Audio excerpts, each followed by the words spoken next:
नमस्कार, अग्निपथ देख रहे हैं आप। अग्निपथ में आज हम बात करेंगे धर्मांतरण की धुंध, सियासत बुलंद। छत्तीसगढ़ की नई सरकार में धर्मांतरण की धुंध दिखाई दे रही है और ये मुद्दा एक बार फिर जोर पकड़ने लगा है। भाजपा जहां लंबे समय से धर्मांतरित लोगों को लेकर घर वापसी का अभियान चला रही है, पूर्व केंद्रीय मंत्री दिलीप सिंह जुदेव ने धर्मांतरित लोगों के पैर धुलाकर घर वापसी का कार्यक्रम किया था और अब उसी परंपरा को उनके रिश्तेदार प्रबल प्रताप जुदेव इसे आगे बढ़ा रहे हैं। बहरहाल भाजपा ने धर्मांतरण के मुद्दे पर कांग्रेस को घेरना शुरू कर दिया है। बीजेपी ने कांग्रेस की भूपेश बघेल सरकार के समय हुए धर्मांतरण को लेकर निशाना साधा और कहा कि आदिवासी और छत्तीसगढ़ की संस्कृति को बचाने के लिए धर्मांतरण को रोकना होगा। दूसरी तरफ कांग्रेस ने पलटवार करते हुए भाजपा पर तंज कसा और इस मुद्दे पर राज्य सरकार से श्वेत पत्र जारी करने की मांग की है। उन्होंने कहा कि सरकार मोदी की गारंटी को पूरा करने की बजाय इस तरह के मुद्दे उलझाकर जनता का ध्यान भटकाना चाहती है। दरअसल राज्य की करीब 32% आबादी आदिवासी है। इनमें सरगुजा, बस्तर के ग्रामीण इलाकों में रहने वाले आदिवासियों के लिए धर्मांतरण बहुत बड़ा मुद्दा है।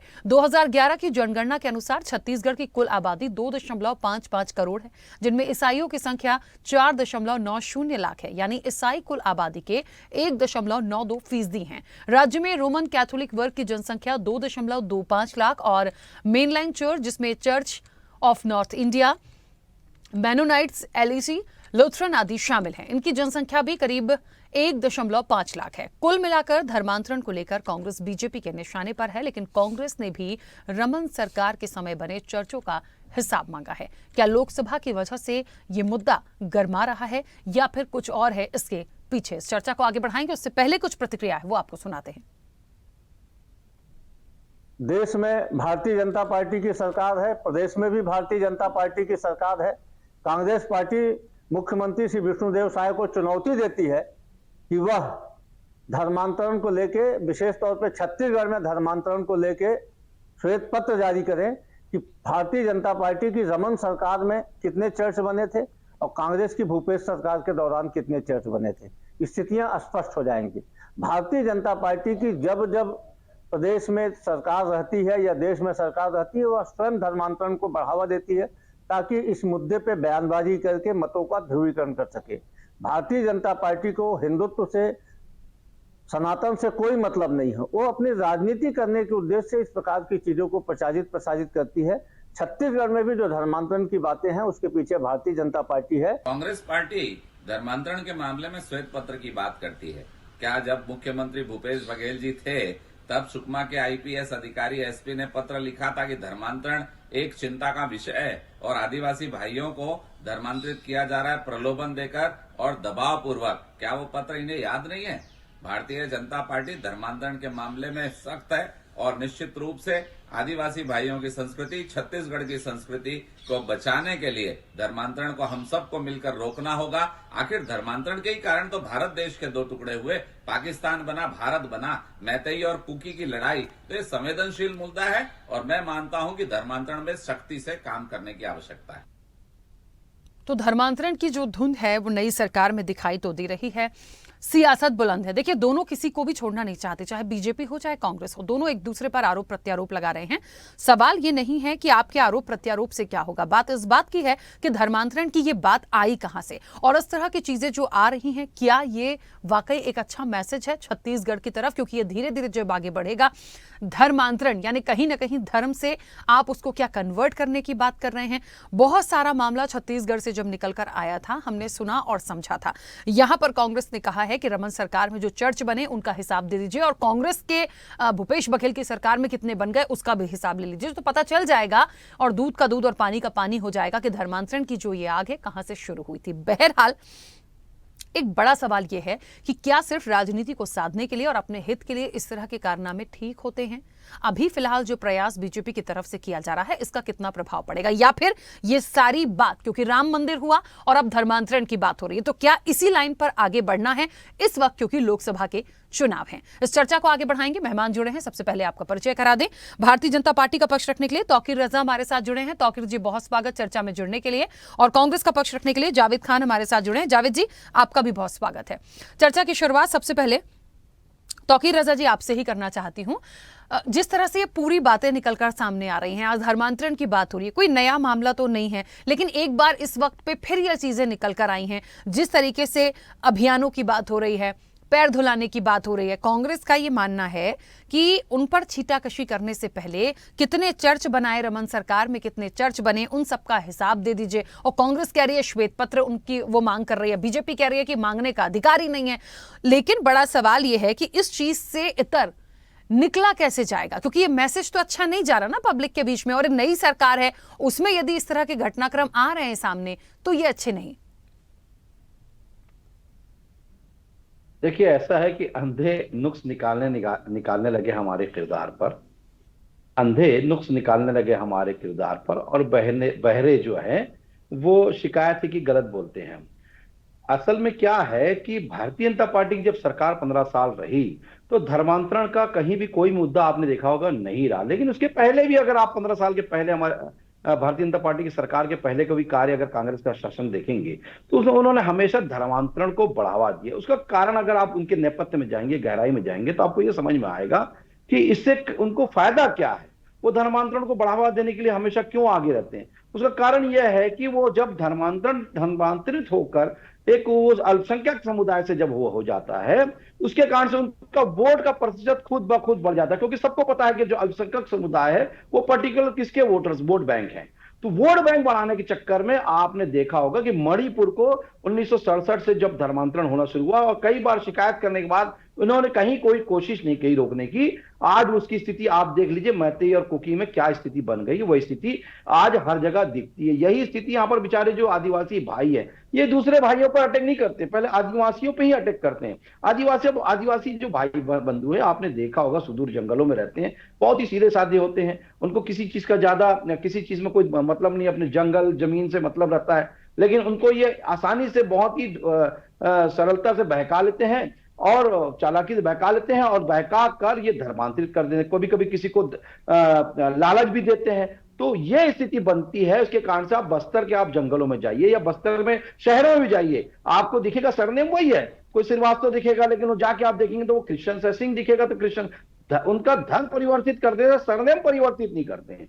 ये बड़ी स्थिति है। तो आपको और उसके बाद साथ साथ उसका फायदा भी लेते हैं। अगर आप अल्पसंख्यक हो गए हैं तो आप आदिवासी का फिर फायदा क्यों लेते हैं भाई? दो चीज का फायदा क्यों लेना? जी ठीक है, एक जगह रहो। लेकिन तो ये आरोप लगाने से पहले वो तो आंकड़े प्रस्तुत करने की बात भी कह रहे हैं। कांग्रेस यही तो कह रही है कि आप तो रिकॉर्ड निकालिए, हमारी सरकार का निकालिए, अपनी सरकार का निकालिए और देखिए कि चर्च सबसे ज्यादा कब बने। यदि कन्वर्ट मिशनरीज में हम ईसाई में ही कन्वर्ट करने की बात करें तो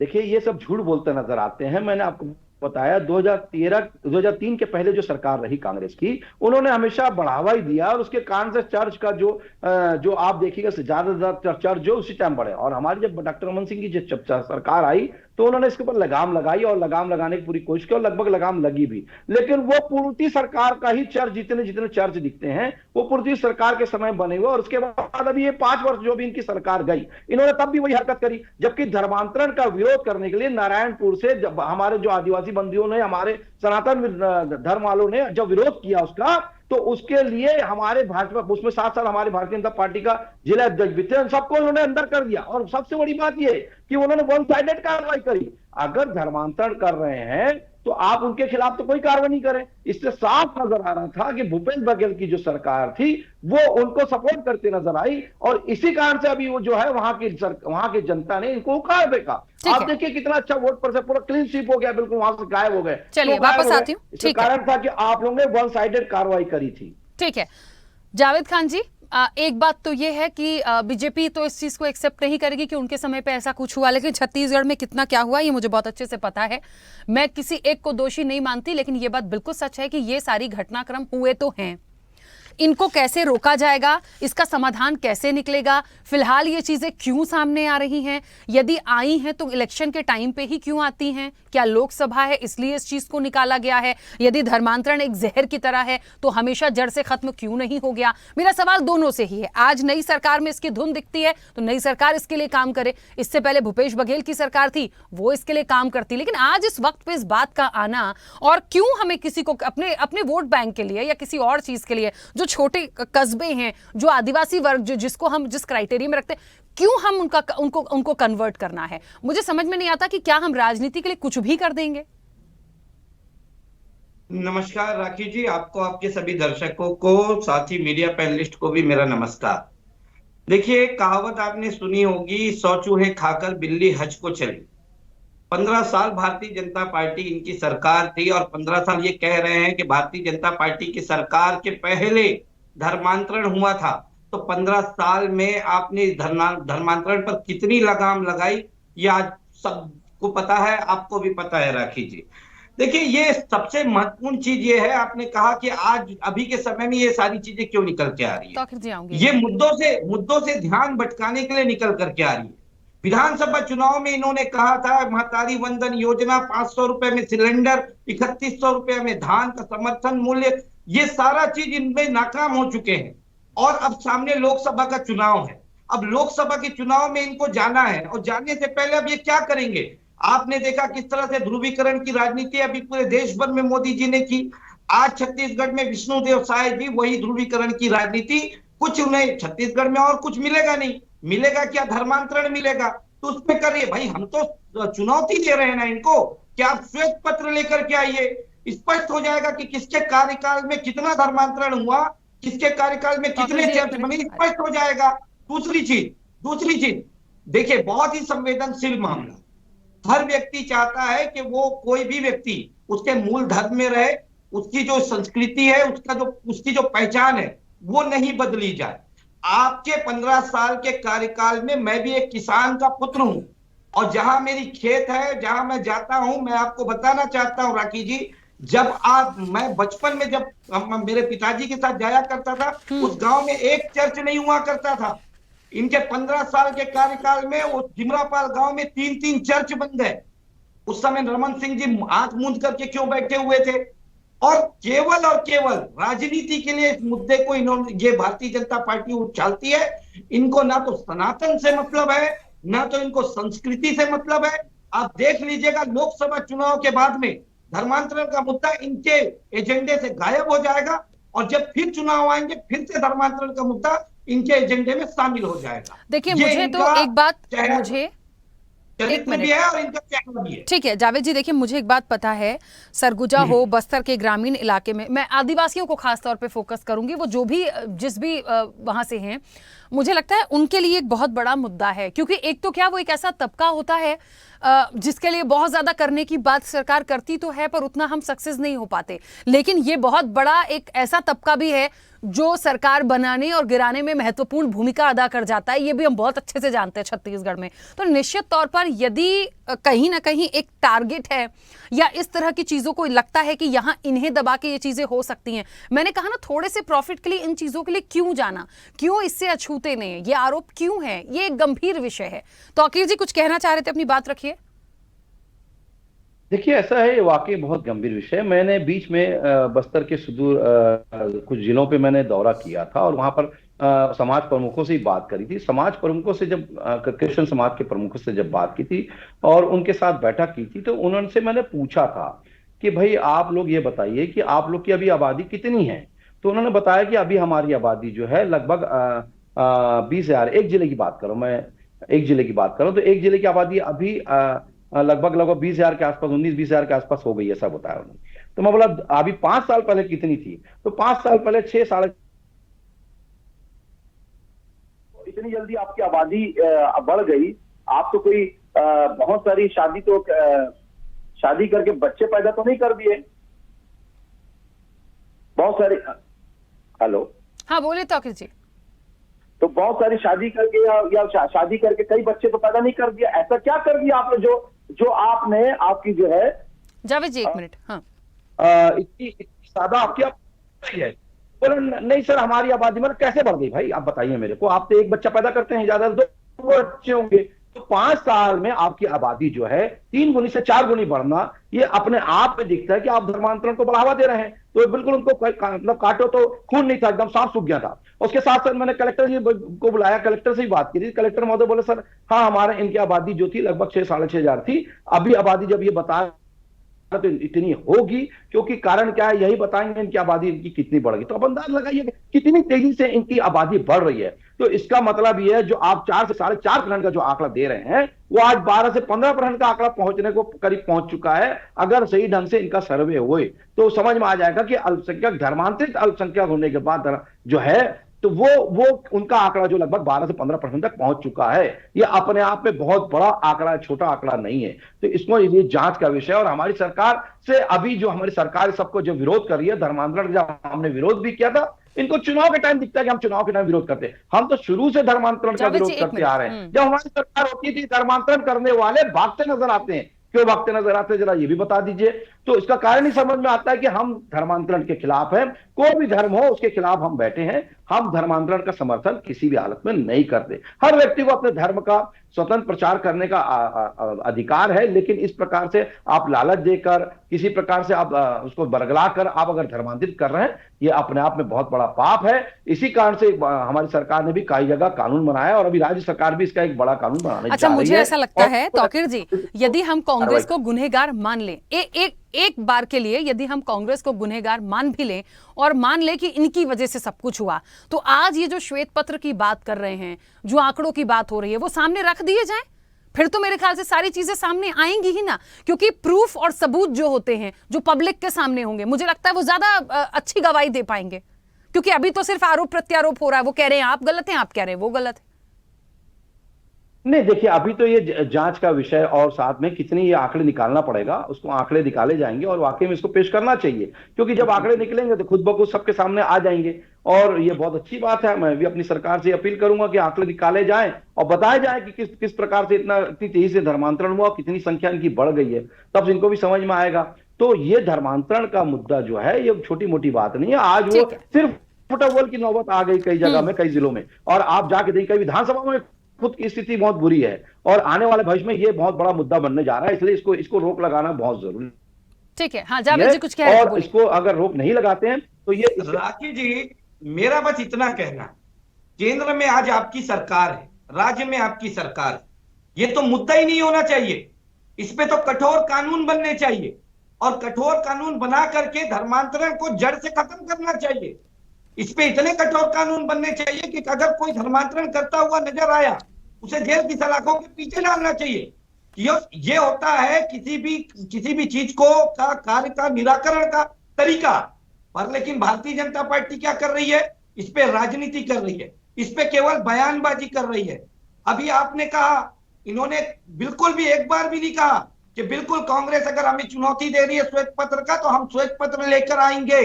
ये कभी नहीं कहेंगे, क्योंकि इनको पता है कि अगर श्वेत पत्र आया तो उसमें इनका ही मुंह काला होने वाला है, कांग्रेस का नहीं होने वाला है। देखिए, ये छत्तीसगढ़ के अंदर में 15 साल जब ये शासन किया उस समय एक बीज बोए धर्मांतरण का और उसको फलने फूलने दिए। मिशनरियों को छत्तीसगढ़ में बस्तर और सरगुजा के अंदर में काम करने दिया।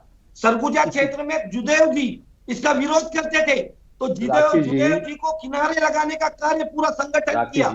जुदेव जी की क्या स्थिति रही रमन सिंह के समय में, आपको सबको पता है जुदेव जी की क्या स्थिति की है इन्होंने। आज जब ये विपक्ष में आए 5 साल, तो उस जो ये बीज लगाए थे वो पौधा बन के बड़ा हो गया, उसकी फसल को काटे ये पूरा 5 साल धर्मांतरण करके। अब लोकसभा चुनाव में भी ये वही करना चाहते। हम ये कहते हैं कि आप इसे मुद्दा मत बनाओ, आप इस पे कानून लेकर के आओ। आपकी सरकार है, केंद्र में आपकी सरकार है, राज्य में आपकी सरकार है, लॉ एंड ऑर्डर आपके पास में है, इसे मुद्दा क्यों बना रहे हो?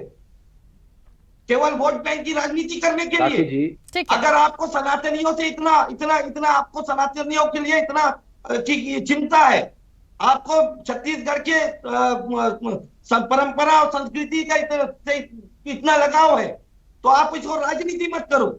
ये बहुत संवेदनशील मामला है। ठीक है, नहीं तो तौकीर जी कुछ कह रहे हैं। जावेद जी तौकीर जी कुछ कह रहे हैं, उनको एक मिनट उनको सुने, वो कुछ कह रहे हैं आपसे। दरअसल देखिए ऐसा है, हम धर्मांतरण का कभी समर्थन नहीं करते। जावेद भाई बात गलत पेश कर रहे हैं, पहले बात को समझ लीजिए। हम सनातन प्रेमी के साथ साथ सर्वधर्म प्रेमी भी हैं। हम किसी अरे वेट करिए, धैर्य रखिए, पहले सुन लीजिए मेरी बात को। अरे आप सुन लीजिए पहले मेरी बात को, गलत बातें पेश मत करिए। गलत, ये आपके डीएनए में खराबी है, वो पेश मत करिए कि आप डीएनए आपका खराब है, कोई पेश करने की कोशिश कर रहे हैं।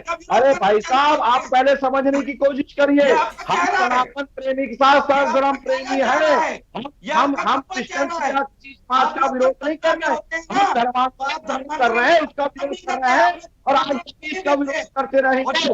आपको समझ नहीं, लेकिन क्या करें, आप ऐसे लोगों का समर्थन करते हैं और गलत बात करने की कोशिश कर रहे हैं। जी पहले बात को समझ लीजिए।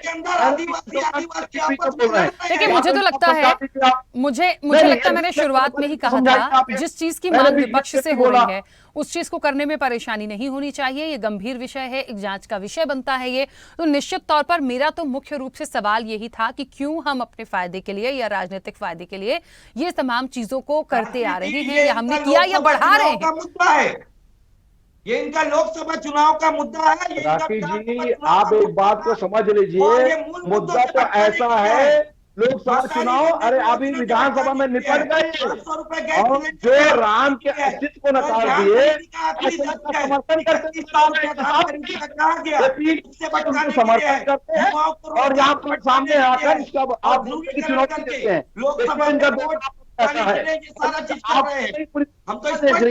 चलिए, मुझे ऐसा लगता है तौकीर जी और जावेद जी, एक मिनट सुनिए, लड़िए मत। और इनका ये समर्थन करते नजर आ रहे हैं। देखिए, मुझे लगता है दोनों जिस तरीके से आरोप प्रत्यारोप लगा रहे हैं, दोनों आंकड़े प्रस्तुत कर दीजिए ना सामने।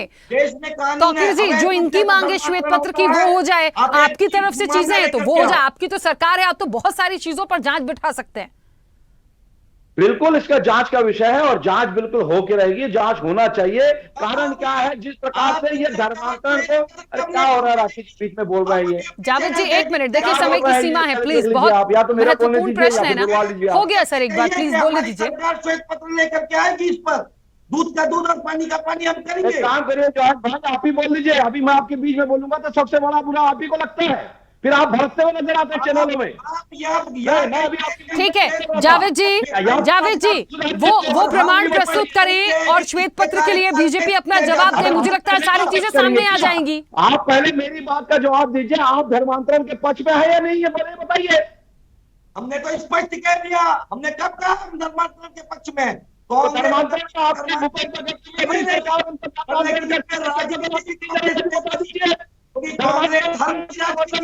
दोनों ही धर्मांतरण के पक्ष में यदि नहीं है तो फिर ये मुद्दा और ये बात, ये तमाम चीजें आ कहां से रही है, ये भी एक बहुत बड़ा सवाल खड़ा हो गया यहाँ पर। आपके वोट बैंक है, इसलिए आपको कर देता है और आपकी भूपेश बघेल की लवरी सरकार इसलिए समर्थन करते हैं। ठीक है, चलिए तौकीर जी और जावेद जी, मैं समझ सकती हूं, लेकिन एक बात है कि आप दोनों ही यदि इसके पक्ष में नहीं है तो ये तो बड़ी गंभीर और जांच का विषय है कि आखिरकार इसमें आगे क्या होगा। चलिए, कोई बात नहीं, समय हो गया है। आप दोनों का बहुत शुक्रिया इस चर्चा में जुड़ने के लिए। धर्मांतरण की धुन, सियासत बुलंद। सियासत कितनी बुलंद है वो तस्वीर यहां देखने को मिल गई है। देखिए, ये बात सच है, अभी दोनों कह रहे हैं कि हम इसके पक्ष में नहीं है। अब जो पक्ष में नहीं है तो जो सबूत है, जो आंकड़े हैं, जो आदिवासी हैं, जो एक बड़ा वर्ग जो है इसको सफर करता आया है, उसके लिए जिम्मेदार कौन? आज यदि कांग्रेस मांग करती है कि श्वेत पत्र लाइए तो बीजेपी को परेशानी क्यों है? क्या वाकई वही उन्हीं का किया धरा है? उनकी पोल खुल जाएगी। और यदि बीजेपी को लगता है कांग्रेस दोषी है तो आप आंकड़े और प्रमाण दीजिए ना। भाग क्यों रहे हैं चर्चा से या अपनी बातों को रखने से? सिर्फ आरोप प्रत्यारोप से कभी किसी मामले की जांच नहीं हो सकती, ना ही उसका कोई पटाक्षेप हो सकता है। खैर, यह मुद्दा है, लोकसभा है, हो सकता है ये तमाम चीजें इसलिए आ रही है, लेकिन पूरा ओवरऑल यदि देखा जाए तो धर्मांतरण को लेकर जिस तरीके से बातें, ये होना बहुत अच्छा विषय नहीं है। निश्चित तौर पर गंभीर विषय है जिस पर एक गंभीर चर्चा बनती है। चर्चा में इतना ही, दीजिए इजाजत, नमस्कार। ऐसे ही वीडियोस के लिए लाइक करें, शेयर करें, फॉलो करें। YouTube पर जाकर सब्सक्राइब कर बेल आइकन दबाना ना भूलें और ताजा अपडेट्स के लिए स्वदेशलाइव.com पर जरूर जाएं।